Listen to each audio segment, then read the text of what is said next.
Secretary of State Mike Pompeo is in Riyadh. He is meeting with Saudi Arabia's leaders about the disappearance and likely death of journalist Jamal Khashoggi. Khashoggi talked to NPR earlier this year. He told my colleague Jackie Northam that he was no fan of the direction Crown Prince Mohammed bin Salman was taking Saudi Arabia. He has no interest in political reform. He thinks he can do it alone.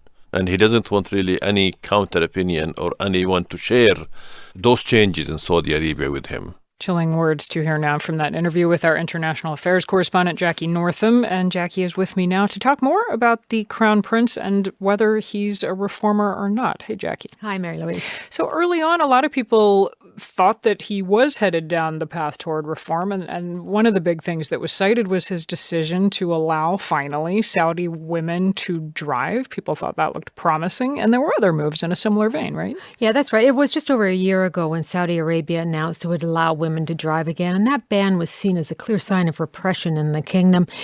He also allowed women to go to work again, and he opened movie theaters after about a 30-year ban on that, too.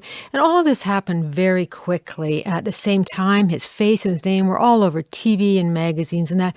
So he's seen as very dynamic compared to the rest of the older Saudi leaders who are known for making their decisions very slowly. He also has tried to open up the economy, making Saudi Arabia less dependent on oil. Yes, that's right. Yeah, and that's not going very well at all. And here's where we really start to see the repressive side of the Crown Prince. He wanted to make fundamental changes to the economy and quickly. And as part of that, he wanted to fight corruption as a way to bring in foreign investment.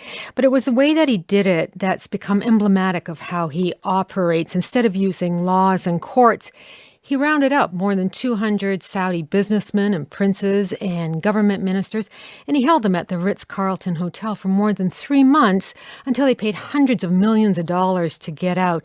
Now, most people would say that's probably not a good way to attract foreign investment. In fact, it would probably do just the opposite, which it appears to have done. I'm thinking also of some of his recent moves on the international stage, the war in Yemen, where Saudi Arabia has carried out I think safe to say, largely indiscriminate bombing campaign. Right. And then there was the situation with the Prime Minister of Lebanon. Remind us what happened there. Prime Minister Saad Hariri. He was visiting in Saudi Arabia, and he was detained by the Crown Prince. So think about it, detaining a sitting prime minister while he's visiting your country.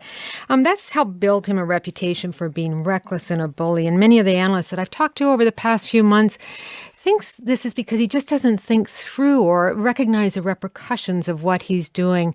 And perhaps he doesn't have a great worldview. You know, he didn't travel abroad very much, unlike most other Saudi elites.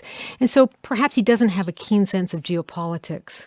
May I circle back to that tape of your interview with Jamal Khashoggi, where he said he doesn't think the Crown Prince really wants any counter-opinion?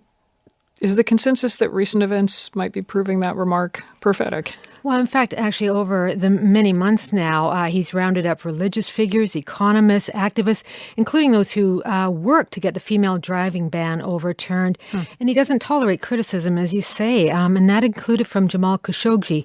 You know, he saw the handwriting on the wall. He had to leave the country because of that.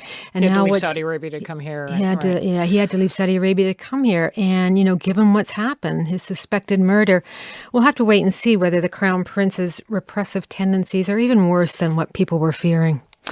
Thank you, Jackie. Thanks, Mary Louise. NPR's Jackie.